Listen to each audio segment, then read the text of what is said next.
کبھی میں کبھی تم کی اگلی ایک ساتھ میں آپ دیکھیں گے کہ شرجینہ اور مصطفیٰ کی لو سٹوری جو آہستہ آہستہ آگے بڑھ رہی تھی اس میں ٹویسٹ آنے لگا ہے۔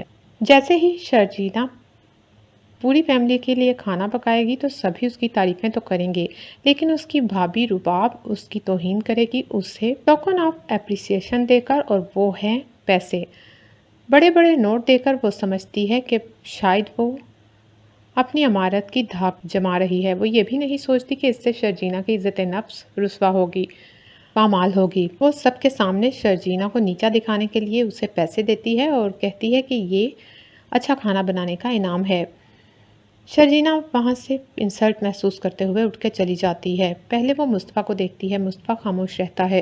مصطفیٰ جو شرجینہ سے اس بات سے ناراض ہے کہ عدیل کے سامنے اس نے احتجاج نہیں کیا اور عدیل کی چپ چاپ باتیں سنتی رہی جب وہ مصطفیٰ کو برا بھلا کہہ رہا تھا، لیکن مصطفیٰ یہ نہیں جانتا کہ شرجینہ نے عدیل کا منہ بند کروا دیا تھا اس کو اچھی خاصی سنا کر، کیونکہ مصطفیٰ وہاں سے جا چکا تھا تب تک۔ اب جب شرجینہ اٹھ کے کمرے میں جاتی ہے تو اس کی نند کو بہت غصہ آتا ہے۔ وہ اپنی ماں کو جا کر کہتی ہے کہ شرجینہ کے ساتھ اس گھر میں بہت برا ہوا ہے، لیکن کسی نے بھی اس چیز کو محسوس نہیں کیا کہ شرجینہ کی کیسے انسلٹ کی گئی۔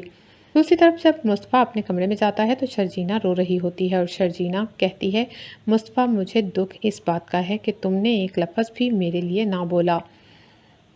اگر رباب میرے ساتھ ایسا سب کچھ کر رہی تھی، میری انسلٹ کر رہی تھی، تو تمہیں تو کچھ بولنا چاہیے تھا، آخر میں تمہاری بیوی ہوں۔ مصطفیٰ جو پہلے ہی پھٹنے کو تیار ہوتا ہے، اس کے اندر لاوا پک رہا ہوتا ہے اور وہ شرجینہ کے یوں بولنے پر پھٹ جاتا ہے۔ وہ کہتا ہے کہ تمہیں اگر یہ رشتہ بوجھ لگتا ہے تو ٹھیک ہے، تم تو ویسے بھی اس رشتے کے ساتھ خوش نہیں ہو۔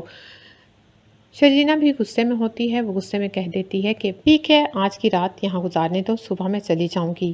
لیکن وہ ساری رات شرجینہ روتے ہوئے گزارتی ہے اور مصطفیٰ بھی جاگ کر گزارتا ہے۔ وہ ساری رات یہی سوچتا رہتا ہے کہ شرجینہ کی اسے عادت ہو گئی ہے، اگر شرجینہ یہاں سے چلی گئی تو اس کا کیا بنے گا۔ یہی وجہ ہے کہ اگلی صبح شرجینہ جب جانے کے لیے تیار ہو رہی ہوتی ہے تو مصطفیٰ اسے کہتا ہے کہ جب تم یہاں سے جاؤ گی تو تمہارے گھر والوں کو اچھا نہیں لگے گا، اور نہ ہی میں یہ چاہتا ہوں کہ یہاں پر کسی کو پتہ چلے کہ ہمارے درمیان کوئی لڑائی ہوئی ہے۔ شرجینہ کہتی ہے، دکھاوا کرتے کرتے کب تک ہم زندگی گزاریں گے؟ مصطفیٰ کہتا ہے، دکھاوے کی بات نہیں، پہلے بھی تو ہم نے شادی ایسے ہی کی تھی نا، کمپرومائز کیا تھا، تو اب بھی کمپرومائز کیا جا سکتا ہے۔